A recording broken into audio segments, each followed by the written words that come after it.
KGF chapter 3 की शुरुआत होती है रमिका सेन के पीएम ऑफिस से। रमिका सेन को एक ऑफिसर बता रहा होता है कि पिछले 3 सालों से रॉकी ने विदेशों तक अपना बिजनेस फैला दिया था और इंडोनेशिया और अमेरिका में भी उसने कई इलीगल काम किए थे। इसीलिए इंडोनेशिया और अमेरिका की सिक्योरिटी फोर्स भी रॉकी को पकड़ना चाहती थी, पर अब रॉकी मर चुका है। पर इंडोनेशिया और अमेरिका में रॉकी के इलीगल काम अभी भी चल रहे हैं। रमिका सेन कहती है तो इंडोनेशिया और अमेरिका की गवर्नमेंट को उसके खिलाफ एक्शन लेना चाहिए। तभी वो ऑफिसर बताता है कि गवर्नमेंट ऐसा नहीं कर सकती क्योंकि रॉकी ने 1979 से 1981 तक इन 3 सालों के अंदर ही अपने सोने के बिजनेस को काफी बड़ा कर लिया था। विदेशों में भी हजारों लाखों लोग उसके लिए काम करते हैं और खुद गवर्नमेंट के लोग भी उसके साथ मिले हुए हैं। इसीलिए गवर्नमेंट चाहकर भी उसके खिलाफ एक्शन नहीं ले सकती। फिल्म की कहानी अब फ्लैशबैक में जाती है और हमें रॉकी के जीवन के उन्हीं 3 सालों के बारे में पता चलता है जिसमें उसने अपने साम्राज्य को विदेशों तक फैला दिया था। सभी माइनों पर कब्जा होने के बाद रॉकी ने और कई माइनों की खोज कर ली थी और सभी लोगों को उनकी खुदाई में लगा दिया था। रॉकी ने उन सभी माइनों से तेजी से सोना निकाला और इकट्ठा करता गया और बाहर के बड़े बड़े देशों में एक्सपोर्ट करने लगा। रॉकी को विदेशों से काफी बड़े बड़े ऑर्डर आने लगे जिनको पूरा करने के लिए उसने खुदाई को और तेज करवा दिया था। दूसरी तरफ से उसने माइन की खुदाई के लिए और सोने की खोज के लिए अमेरिका से कई टेक्नोलॉजी मशीन भी मंगाई थी जिससे वो जल्द से जल्द इन सभी माइनों का सोना निकालकर इकट्ठा कर सके। रॉकी ने अगले 1 साल के अंदर इन माइनों से इतना सोना निकाला था जितना कि पिछले 20 सालों में भी नहीं निकाला था।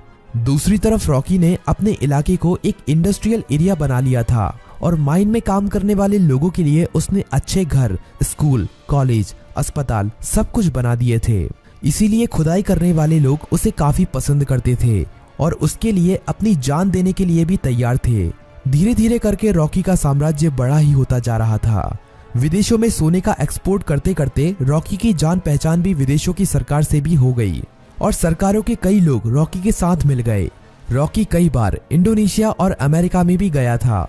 वहां पर भी उसने अपने सोने के साम्राज्य को काफी बड़ा कर लिया था। इस साम्राज्य को फैलाने में सरकार के कई लोगों ने उसकी मदद की थी और रॉकी ने एक गैंग अपनी इंडोनेशिया में और एक अमेरिका में भी खड़ी कर ली थी और रॉकी ने इन गैंग के लिए अपना एक एक लीडर भी बना लिया था और रॉकी उन सभी का राजा बन गया था। इस तरह से रॉकी ने अपने साम्राज्य को विदेशों तक फैला दिया था।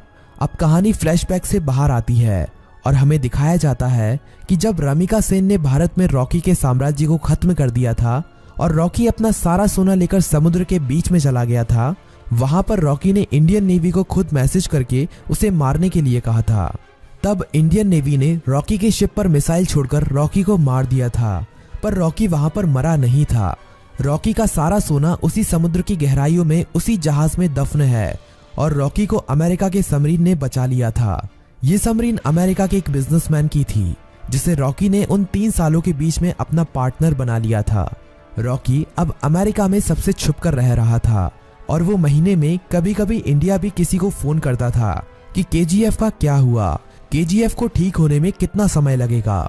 अब कहानी इंडिया में शिफ्ट होती है और हमें दिखाया जाता है कि सलार केजीएफ के तबाह होने के बाद केजीएफ को दोबारा से खड़ा कर रहा है और जो लोग बच गए थे उन सभी लोगों के साथ मिलकर रॉकी के साम्राज्य को दोबारा से खड़े करने में लगा हुआ है। सलार ये सभी रमिका सेन से छुपाकर कर रहा है, पर बहुत जल्द रमिका सेन को भी इसके बारे में पता चलने वाला है। धीरे धीरे करके सलार रॉकी के साम्राज्य को दोबारा से खड़ा कर देता है और दोबारा से माइनों में खुदाई शुरू हो जाती है। अब सलार रॉकी को फोन करता है और कहता है, मालिक, हमने आपका साम्राज्य दोबारा से खड़ा कर दिया है।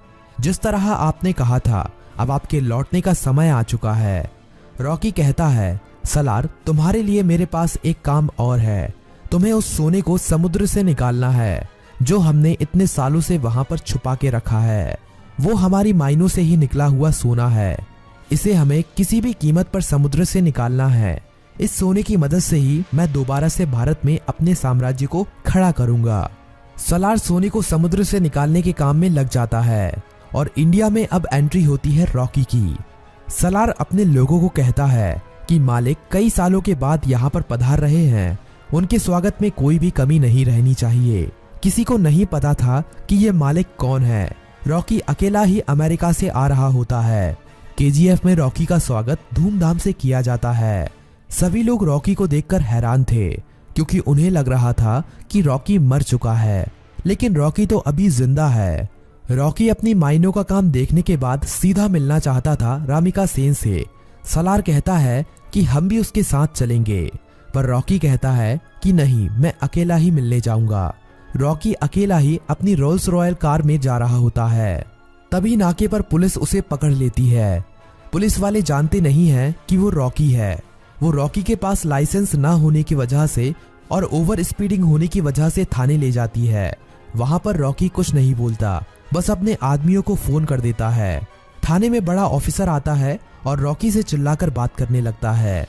तभी पूरा पुलिस स्टेशन हिलने लगता है और कई हेलीकॉप्टर और बंदूक लेकर रॉकी के आदमी यहाँ पहुंच जाते हैं। उन आदमियों से एक आदमी रॉकी का लाइसेंस लेकर थाने के अंदर आता है और पुलिस को लाइसेंस दिखाता है।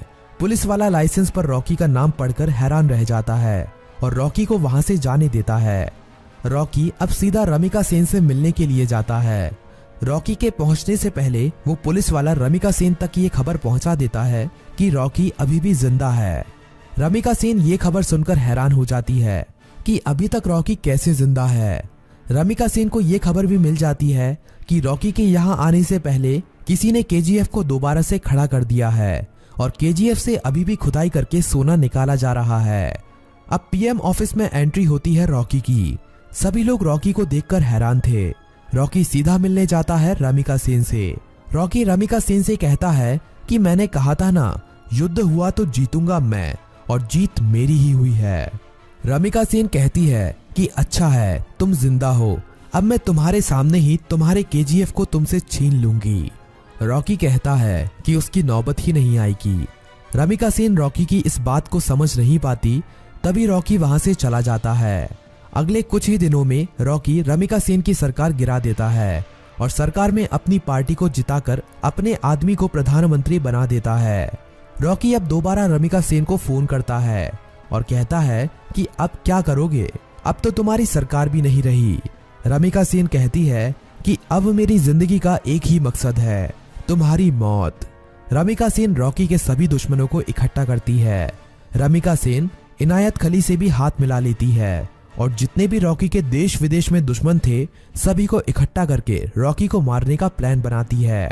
रॉकी को मार पाना आसान नहीं था। रॉकी जितना अकेला खतरनाक था उससे ज्यादा खतरनाक उसके गैंग के लोग थे।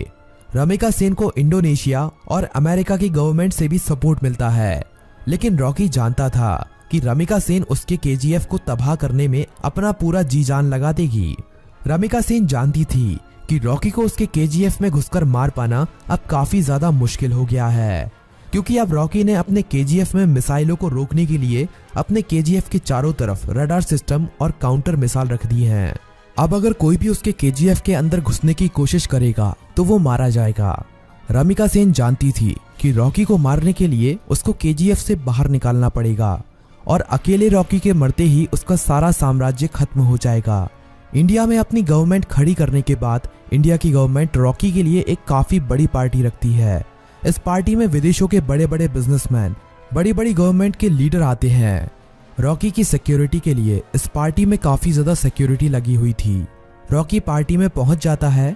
थोड़ा नाच गाना होने के बाद पार्टी में एंट्री होती है रमिका सेन की। रॉकी से थोड़ी बातचीत करने के बाद रमिका सेन कहती है कि अब समय आ गया है कि तुम्हारे साम्राज्य को यहीं पर खत्म कर दिया जाए। पर तभी रॉकी के चारों तरफ हजारों लोग उसके ऊपर बंदूक तानकर खड़े हो जाते हैं। रॉकी की खुद की गवर्नमेंट उसे धोखा दे देती है और विदेशों से आए हुए बिजनेसमैन भी उसकी मौत का तमाशा देखने के लिए वहां पर आए हुए थे। सभी विदेशों के बिजनेसमैन चाहते थे कि रॉकी की मौत होने के बाद वो केजीएफ पर कब्जा कर लेंगे और अपने बिजनेस को फैलाएंगे और ढेरों पैसा कमाएंगे। ये सब देखकर रॉकी खुद हैरान रह जाता है, पर रॉकी जानता था कि एक दिन उसकी मौत जरूर होगी, इसीलिए वो अपने आखिरी पल में भी निडर रहता है। रमिका सेन कहती है कि देखा, आखिर तुम्हारे लोगों ने ही तुम्हें धोखा दे दिया।